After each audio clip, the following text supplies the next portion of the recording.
We're on 35a, which is Lamed Hey Amid Aleph. We're up to official Arla Apostle. So in the Mishnah, the Mishnah was going through different esrogim which are invalid and those which are valid. And if it is of Arla, which is the first 3 years of the life of a tree, it is forbidden. In the 4th year, we have to bring it to the base of Mikdash. But Mishal Arla Apostle, an esrog of Arla is invalid. My taima. What's the reason that an esrog of an Arla is invalid? Mifkli bar Chia, be Rab Chia bar Avin, Rab Asi, Rab Basi. We have a machlekes of an argument of Chia, bar Avin, and Rab Asi. Chad amar lefi she'ein ba heter achila. According to one, it's because we don't have any heter achila. The Torah says lechem by the esrog. That everyone agree, and the Torah says it has to be yours. Now, if it's of Arla, you're not allowed to eat it. It's not yours because the Torah Hashem forbade you to eat it the first 3 years. Therefore, it does not fall under the category of lechem because you're not allowed to eat it. Now, that's the first reason. The Chad Amar and the other man Amar, the other opinion was if you ain't but din mamain. Now, the other opinion was because there's no halachic authority over it monetarily. Now, the reason is that it says shalachem has to be yours, and he uses lachem for the other reason. Shalachem teaches us the present opinion we're talking about says lachem teaches us that it has to be yours monetarily, and it's not yours monetarily because you're not allowed to gain any benefit from it. So we have a machlekes between what's the reason why an esrog of Arla is not is forbidden to be used. One is because you cannot eat it. The Torah says lachem, which is worthy to be eaten. It's yours, and if you can't eat it, it doesn't fall in the category of yours. The other opinion, it has to be monetarily yours, and since it's not monetarily yours, therefore it does not fall under the it doesn't fall under lechem, which means that it has to be yours. Now, we would think that it's very possible that the one that said, the first opinion that said that it has to be permitted to you to eat in order to be used on Sukkah as one of the 4 species, he'll hold that if it's monetarily not yours, it's not a problem. So you can have a case when it's monetarily not yours, but you could eat it. In such a case, according to the first opinion, it would be permitted to use on as an esrog. The one who held that we need it has to be monetarily yours, he'll hold that if it's monetarily yours, but you cannot eat it, it's still good enough to fall into the category of lechem, and you can use it on Sukkot. An example would be tevel. Before one goes ahead and separates his truma and his meiser, he has a big pile of grain, or esrogim in this case, and that's tevel. Now, tevel is monetarily yours. You're not allowed to eat it because you have yet to separate the appropriate trumas and meisters. So in such a case, the second mandam will hold you could, even though you cannot eat it, but monetarily it's yours. Therefore, you could use it. And then in the first one we hold, so no. In a case like meiser sheni in Yerushalayim, a meiser sheni is you're supposed to take the separated fruit and bring it down to eat it. Either you could redeem it on a coin, and then the coin you could send down to Yerushalayim, or you could go ahead and actually eat it in Yerushalayim. So in such a case, in the first case, is that he held that you have to be able to eat it in order to fall in the category of lechem. You have to eat it, and monetarily we don't care. Well, we don't care monetarily what the status is. So in this case, in Ma'aser Sheni, it is you're able to eat it. Hashem said, go down to Yerushalayim and eat it, so you're allowed to eat it. Monetarily, it's not yours. You cannot sell this because you can't sell and go eat it and have them eat it elsewhere. So therefore, we found 2 different specific cases where each of them would argue in. Now, Tanan we learned. Shel truma tamei psula. We learned in the Mishnah that if it's truma, which is only a kohen is allowed to eat, but if it's tamei, if it's impure, then at that point it's going to be invalid and invalid to be used as an esrog. Now the question is, why is it invalid to use as an esrog?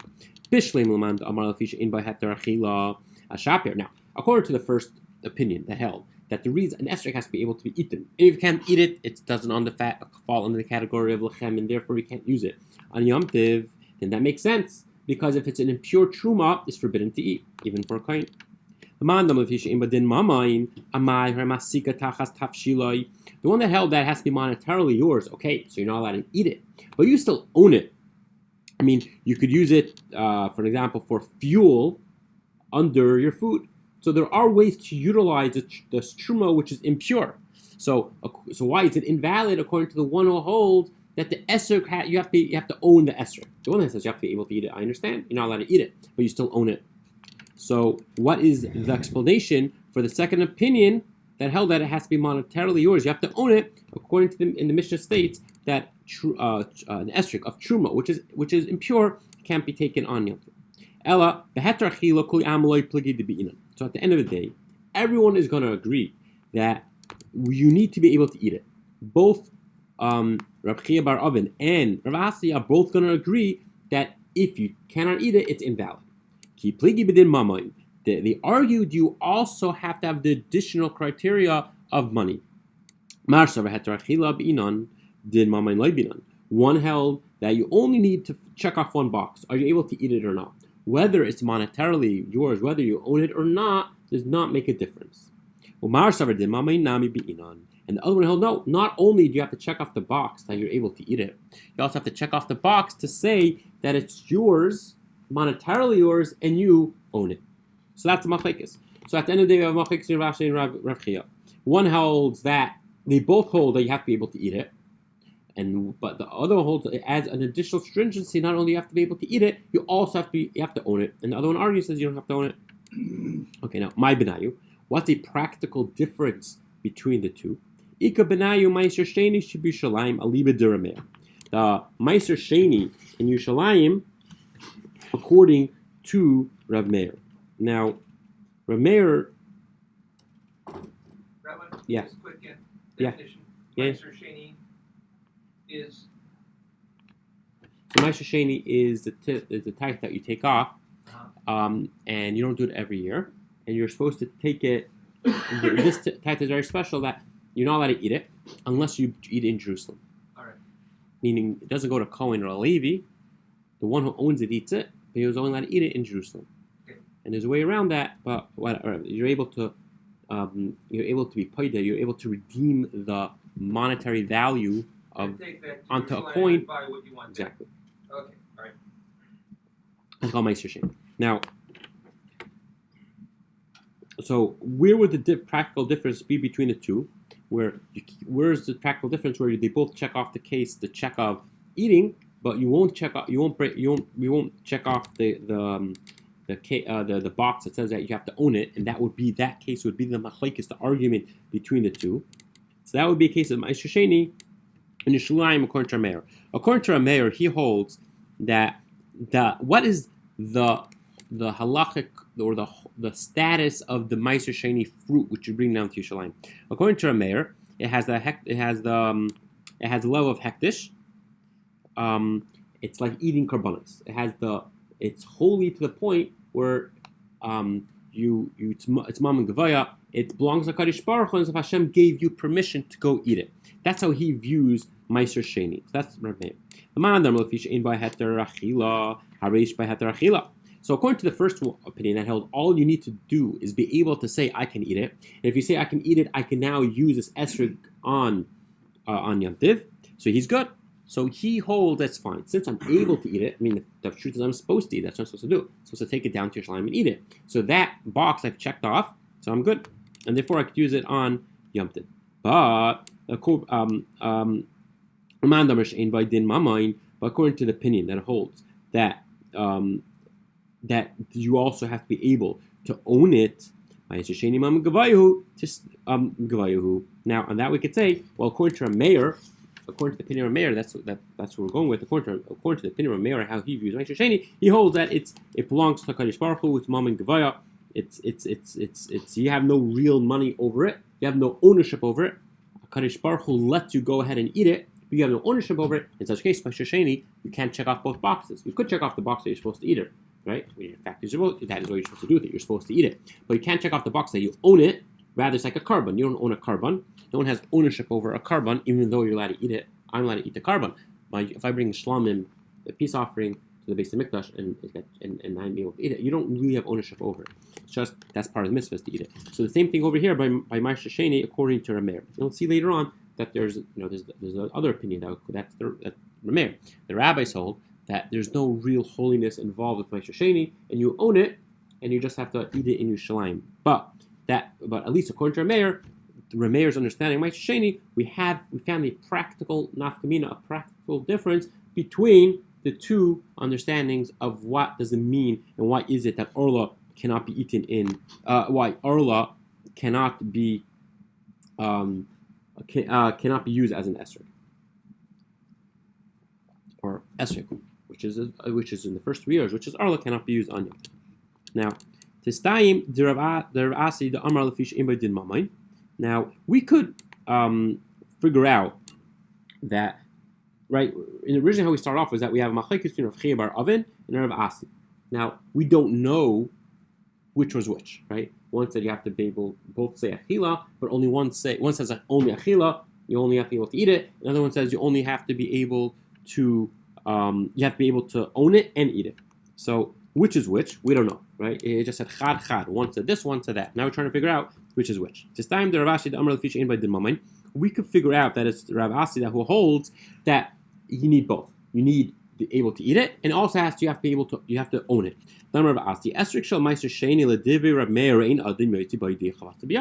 Beautiful. This is the exact case we found. We found the exact case that we found, which is the halakhic difference between the two opinions, which is Ma'aser Sheni according to Rameir, according to the way Rameir views Ma'aser Sheni, a person cannot fulfill his obligation of taking the esrog of Yom Tiv with Ma'aser Sheni, with the opinion of Rameir, because Rameir holds that you don't own it, rather it's owned. There's no ownership. It's quote unquote owned by Kadosh Baruch Hu. Now, but according to the rabbis, they hold that you could accomplish the mitzvah of esrog with such a type of esrog of Ma'aser Sheni according to Rameir. So he found this. Rav Asi, who's the most stringent one? Rav Asi is the one who holds you have to check off the box of achila, and that you have to be able to eat it. You have to check off the box that you own it, and that leaves Rav Chia bar Oven to be the one who holds. He's the more lenient one. All you have to do is be able to eat it. You do not have to own it. Now, Gufa Amar Rav Asi, and we're going to go onward and say this exact case of Rav Asi. Esrog shel Ma'aser Sheni. Over here we have it again.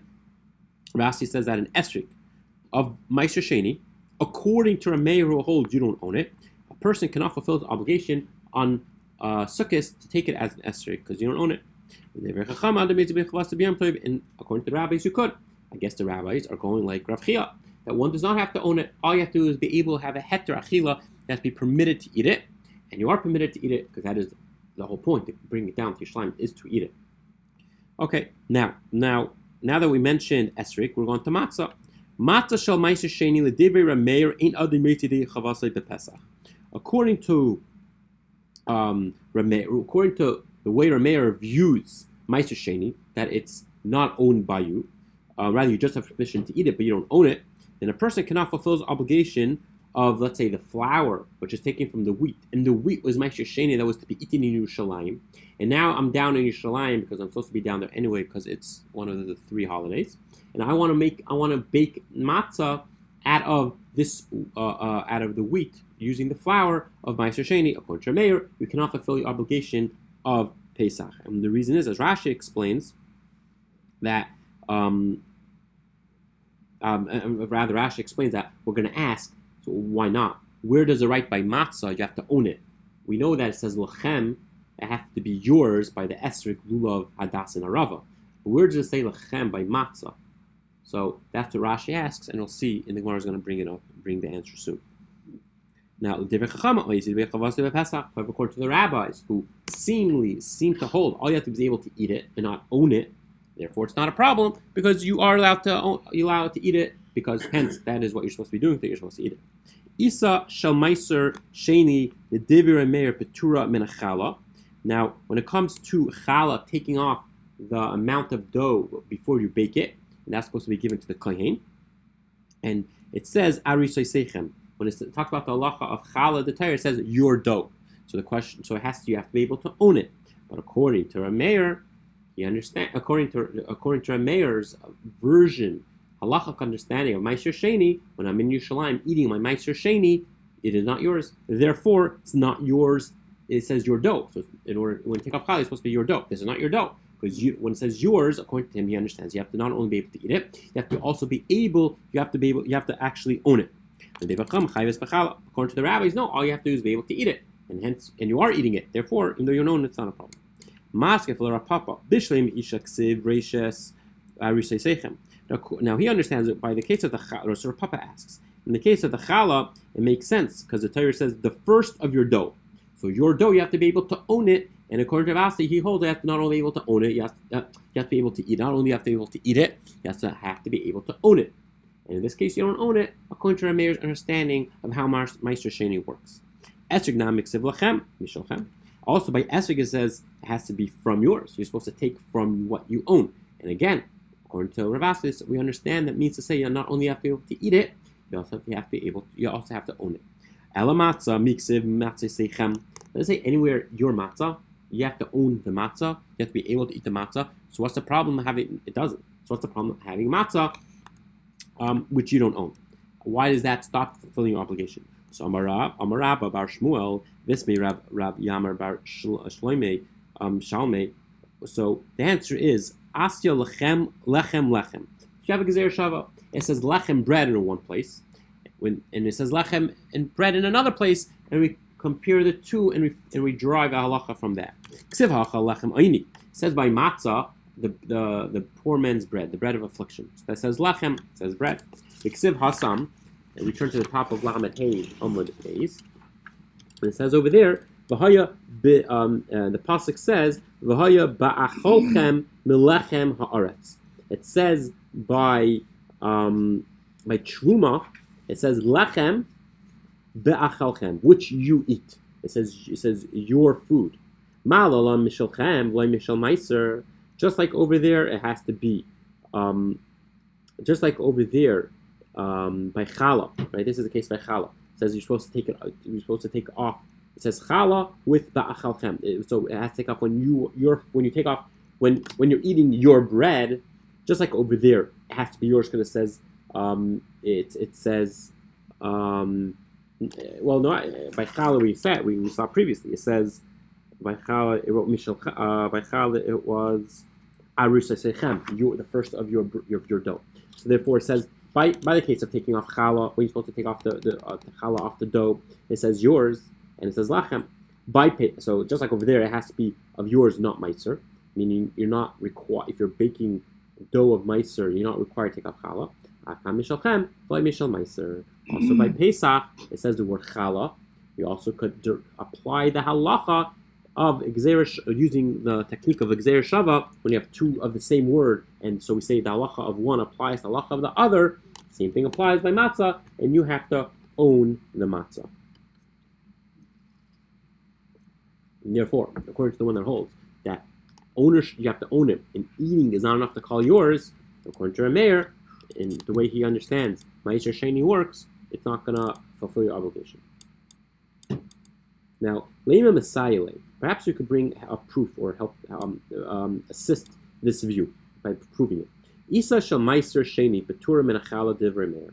Rameir holds Isa, the dough of Meiser Sheni, is pater, is not obligated to take off challah. So this is a beautiful proof because we have Rameir. Rameir's understanding of Meiser Sheni is that you don't own it, and since you don't own it, that's not enough to require challah. Not only do you have to require challah, not only do you have to be able to eat it, you also have to own it. So we have an open proof that Rameir, his understanding of Meiser Sheni, then you can't have matzah, you can't use it for esrog, and you're not required to take off challah. Leima Messiah, what do you mean? So the Gemara asks, it's a funny word on the wording of the Mishnah, on the Gemara. The Gemara said, let us bring a help as a proof. This is not helping. This is it. This is the case. This is Rameir's opinion of Meiser Sheni, informing us you don't own Meiser Sheni. So Ella midabaha pligi. Perhaps we could have a perhaps we could not exactly use this as a proof. Baha nami pligi. Perhaps that baha pligi baha nami pligi. But we're saying, well, maybe dough is different than esrog. Maybe the dough, well, maybe you are right. Maybe because you can answer. It's not exactly it's not exactly the writing on the wall to apply to esrog. So maybe you are right, and this is a proof that the same halacha of dough in Meiser Sheni is the same halacha as esrog in Meiser Sheni. Dilma shani isa d'amar kra arisesechem trezimni. It says your dough in two different spots. I mean, I think in the same pasuk. Whatever. One pasuk after the other. It says one pasuk it says your dough. Then it says your dough twice. So the case of the dough, there's a stronger. The Torah is emphasizing a little more. It has to be yours. So maybe therefore by challah, he said, Rameir held that you have to own it. You have to actually own it and not only be able to eat it. But maybe Rameir would not agree when it comes to esrog, where it only says yours once.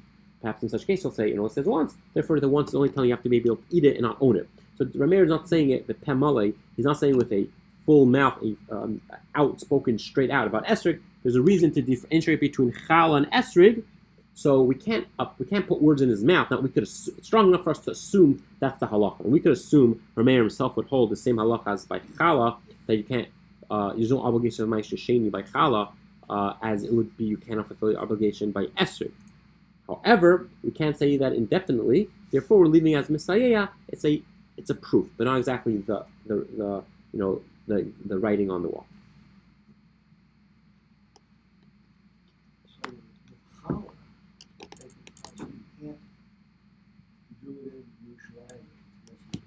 So you could do it. There's no obligation to take out challah. Meaning we're contrasting. It could be a little confusing because we're comparing esrog, which you're not allowed to, because the Torah says it has to be yours, because that's it has to be yours, right? And if it's not yours, you're not allowed to take it as an esrog on Yom Tov. Challah is just an obligation for you to do it, but if you can't, but it's just that dough of Meiser Sheni falls outside the obligation of it. But so you could bake it without taking it. There's no requirement. And that's right. If it's orla, if it's not orla, there's no problem. It's not orla or Meiser Sheni. And then everything's fine. As long as you own it on the first day. It has to be lachem, has to be yours, you have to own it.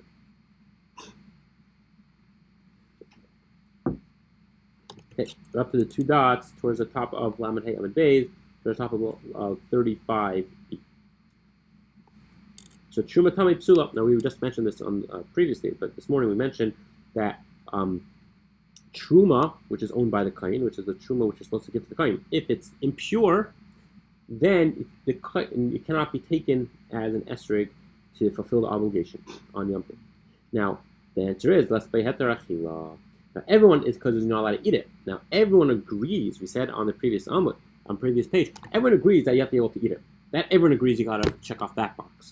So if you can't eat it because it's impure, therefore, you're not allowed to, even though you could own it, right? As you said, you could use it as fuel, but everyone says you have to be able to eat it. Since you can't eat it, it falls outside the ability.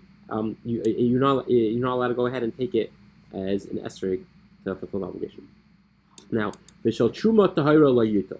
Now again, we're going back to the Mishnah. According to the Mishnah, however, truma, which is pure, you shouldn't take it. But if you take it, you could fulfill your obligation with it. So, pligi bar of Ami Rasi. Now we have machlekes between of Ami and Ravasi. Chad Amar mepnei shemachshira. One holds the reason why one is not supposed to take an esrog of truma is because we're afraid you're going to get it wet. And if you get it wet, you're going to get it wet. Oh. And if you get it wet, now it's susceptible to become impure. So rather you don't do it. Now if you do it, it's fine. It's not going to invalidate the mitzvah. But we rather you don't take it. Because then it's mekabel tuma.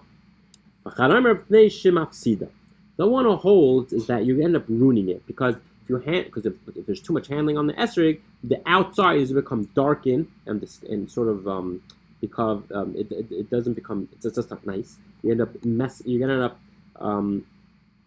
making the outside by rubbing on it too much, by using it too much, and therefore every part of truma has to be eaten.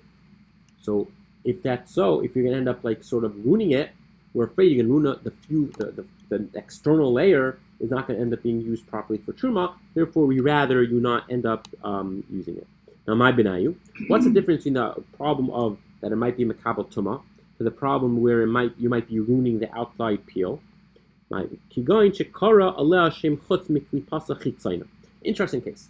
That when it comes to truma, I have to be able. The farmer takes his fruit and he picks it up, he points to it, he verbally says, "This is truma." From that point on, as a halachic status of truma, you have to bring it to the kohen.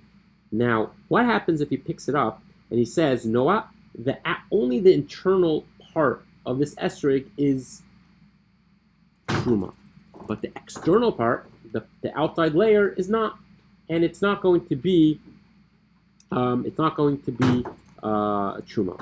So in the mandam, according to one who holds that you might make it tamei, that's still included in that, because even if the outside is not truma, if you make the outside part impure, it will travel throughout the esrog, and regardless of where the truma is, the halachic status of truma is, regardless of that, still it's going to be makabel tuma. The mandam of nation mifsida leika, but the one who holds that you might lose out on a little bit of truma. In this case, there's no losing out because the outside layer is not truma.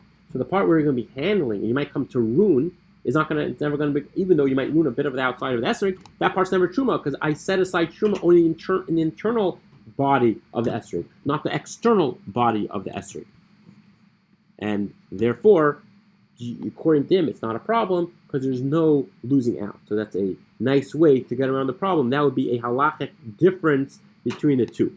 And I mean, if you notice, we always try to find halachic differences, right? In the Gemara, in Halacha, in Torah, there's no practical difference. I once heard this from a great sage in Yerushalayim, that if there's no practical difference between the arguments, then the Gemara will never bring it down. That's because who cares? Honestly, who cares? Right? The Gemara is the point of the Gemara is to the point of learning is to bring it to asiyas. The point of learning is to bring it to action and to act upon it. So if no practical difference, then the Gemara usually will not bring it down. Therefore, this is the practical difference between the two. Okay. We said that if you end up taking a esrog of truma, you will still fulfill the obligation.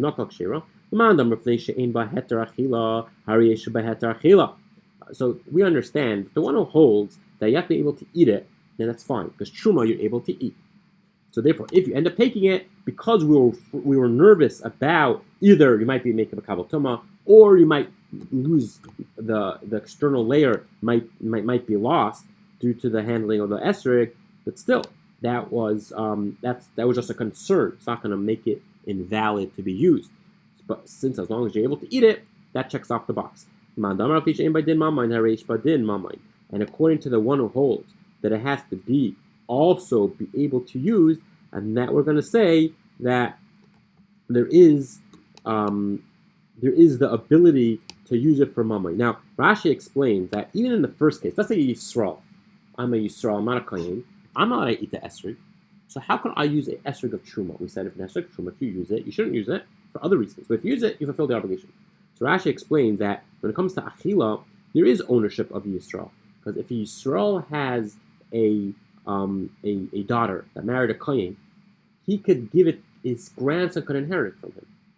So therefore, there is monetary ownership over this because the halachas of inheritance would apply.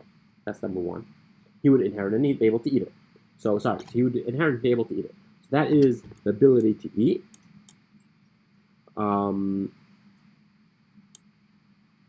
Yeah, and then Rashi explains when it comes that there's monetary ownership is that if however Yisrael however it happened that Yisrael was able to own truma, which is pure, he's able to sell it to Kohen and take the money and whatever he wants with it. So there is monetary ownership, and you're able to eat it, even for Yisrael, and it's called ownership as even for a Yisrael. Okay, now we said that the Mai back in the Mishnah was the Mai is that before. That is, if I buy something from an Amaret, someone who's not well learned, we're nervous that he didn't take off all the proper Chumas and Maestros. He didn't type properly. So therefore, you're not supposed to eat it, and you're supposed to take off Chumas and Maestros and everything else to err on the side of caution. And that was if I had an esrog of demai, an esrog of Shabbat from someone who's not well versed in the halachas and doesn't follow the halachas, we had a machlekes between Beis Shammai and Beis Hillel. I'm just trying to find it to make sure it's true. Yeah, Beis Shammai says it's invalid. You can't use it for sukkahs, and Beis Hillel said you could. So back to Lamed Hey Amud Beis, by the two dots, B'Shel Demai. My time in the Beis Hillel. What's the reason for Beis Hillel? Because we just said, we kept saying all morning that we have to be able to eat it. According to Beis Hillel, you can't eat it because it's demai. It's forbidden to eat till you take off the proper Chumas and Maestros by ear, because we have to err on the side of caution. So according to Beis Hillel, how could you fulfill your obligation? And so even the boy the mafkir luhu the chnise, because the answer is there is a way for me to go ahead and eat this esrog without taking off the proper Chumas and Maestros from it. How? And let's say I make all my property, I give up all my property. I have an ani, and I have the halachic status of a pauper, someone who is extremely poor. And now what we said, the halacha is that someone who's extremely poor, he buys food from an Amaretz, and someone who's not well learned, and by therefore it's demai, it's still permitted to eat before taking off the proper Chumas and Maestros, because we said that we said the reason to take it off is a chomer ba'alma.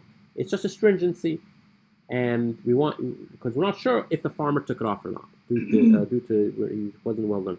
But a poor person is going to end up losing, and every little bit of scrap makes a difference. We're not going to make him take off the extra. We're not going to be stringent on him, because the poor guy, everything counts. He spent his only dollars to buy this little bit of grain. Now you make him take off a little bit more. So therefore, you don't have to do it. So Yisrael or anyone that has demai, they could technically make themselves poor by giving up all their possessions, and then if they're poor, you don't have to take off demai, and you're able to eat it. Therefore, there's a way for him to use the esrog, to eat the esrog in its current state without doing anything extra to it. He's just figuratively giving up everything. He's not figuratively. He's able to actively give it all up. Now, no one's going to do that, right? Right. But you could. Technically, you could. So there's a path. It's not like truma. Well, even truma, we said you could do it, right?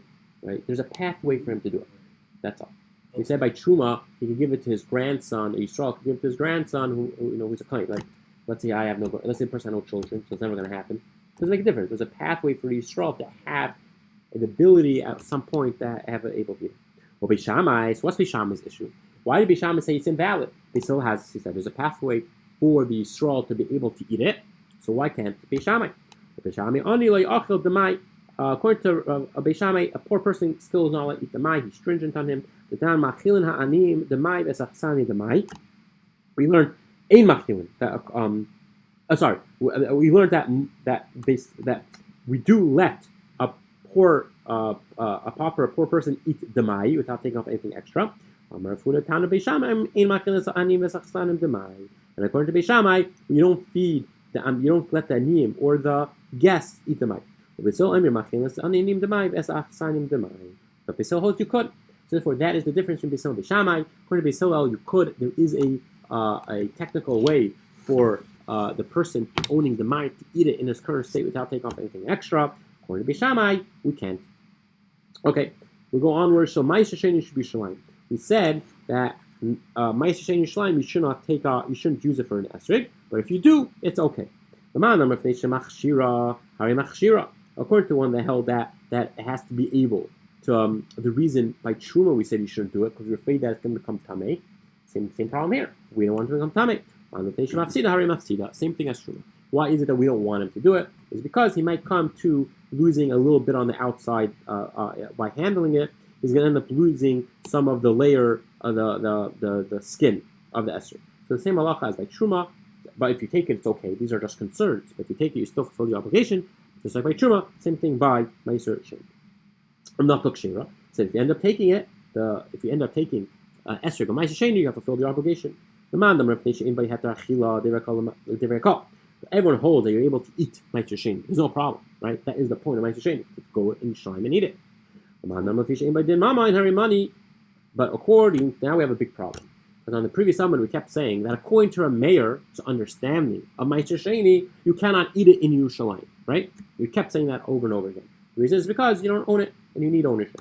So who is the one that says that? So why did we say if you take you shouldn't take an esrog ma'aser sheni for the mitzvah of lulav, but if you do, you fulfill the obligation. According to a mayor, you have not fulfilled the obligation. So who is the one that says it? Hamani Rabbanhi. It's the rabbis. The rabbis did not hold like Rameir. Rameir held that the fruit of ma'aser sheni is holy and you don't own it.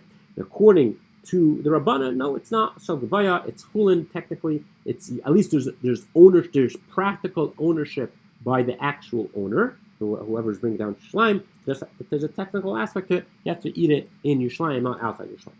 But the rabbis held that you do own it. Okay.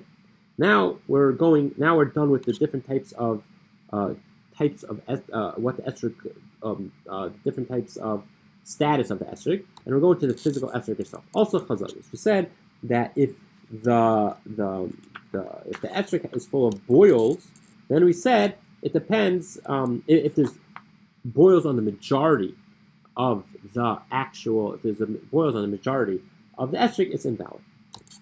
Now Amar Chista. Yeah. Boils. So boils. In English, that carries usually a pretty negative connotation. Yeah. It is. They say boils just like bumps.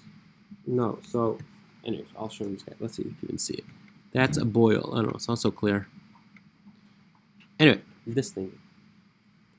Oh, eyes. Okay, all right. Okay. I want to see Protrusion. it. Yeah. It's a It's a bowl.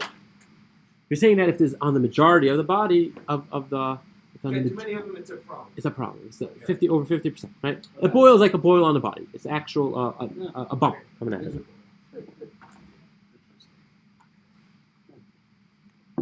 So Amar Rav Chisda. This thing, Rabbeinu Agadol, last time was Rav, but probably Rebbe, I guess. I'm not sure. That the great rabbi, a great master, may HaKadosh Baruch Hu protect him. This halacha of boils it's only if it's in one spot. But if it's one or two or three spots, it's permitted. Now we ask, so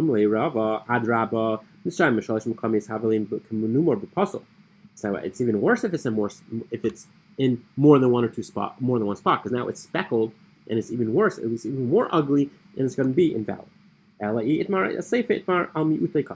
What I meant to say was, we're changing the halacha. What I meant to say is that if it's not going on the first halacha of the Mishnah where it said when it's on the majority, it's invalid. Rather, when it's on the minority, when it's less than 50% when it's on less than 50%, when the boils are less than 50% of the body of the esrog, so it's only valid on condition that it's concentrated in one spot.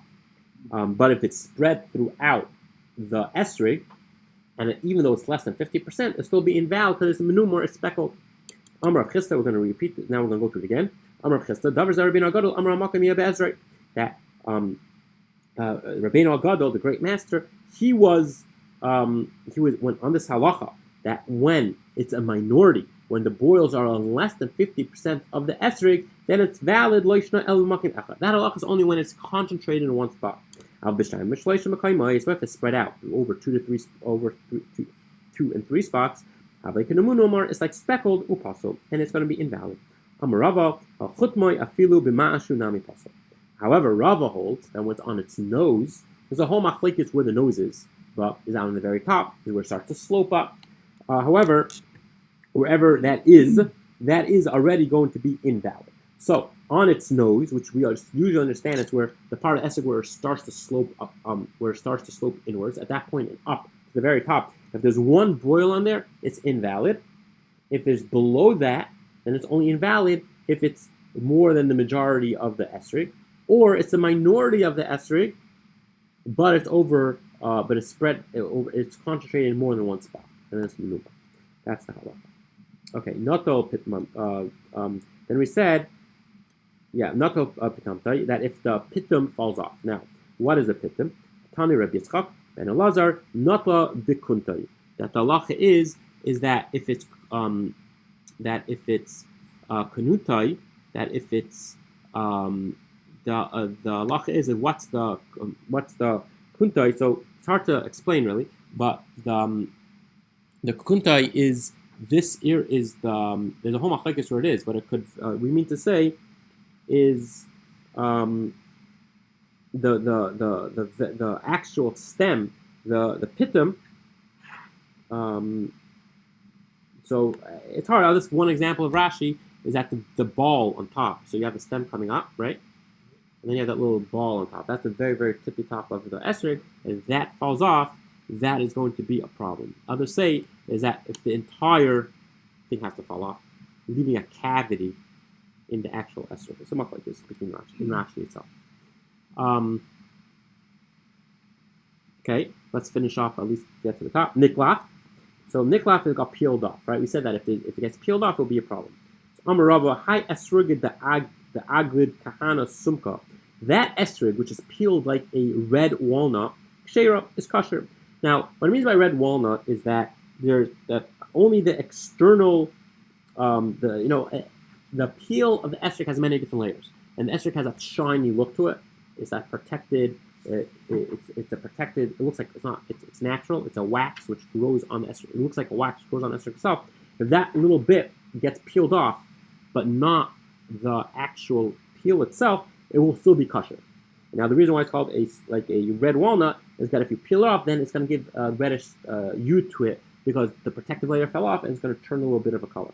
But we learned if you peel it off, it's kapasol, it's invalid. So what do you mean if you peel it like the walnut? But it's not going to work because we said if it gets peeled, even if it gets peeled off a little bit, it should be invalid. Like kasha, that's not a question. We turn to the top of Lam and Vav Amid Aleph. Ha bekula ha b'miktsasa. So the halacha is like this: if you peel all of it, just the most external layer, that waxy layer, and it all turns together, and the entire esrog is now a different shade, a reddish shade, then it's going to be fine. But if you peel parts of it, and then parts is going to be yellow, and parts are going to have the reddish hue to it, at that point that's invalid because that's invalid. That's called speckle. So if you peel all of it, like really peel all of it, then it's chaser. Then it's a problem. But if you just peel that most outer layer, that's not technically part of the fruit necessarily. It has to be evenly peeled across the board, because if not, it's going to be speckled, and then you'll have a problem where it doesn't fall under the hitter, doesn't look nice because it has a speckled look of several different colors. And that will end for the day.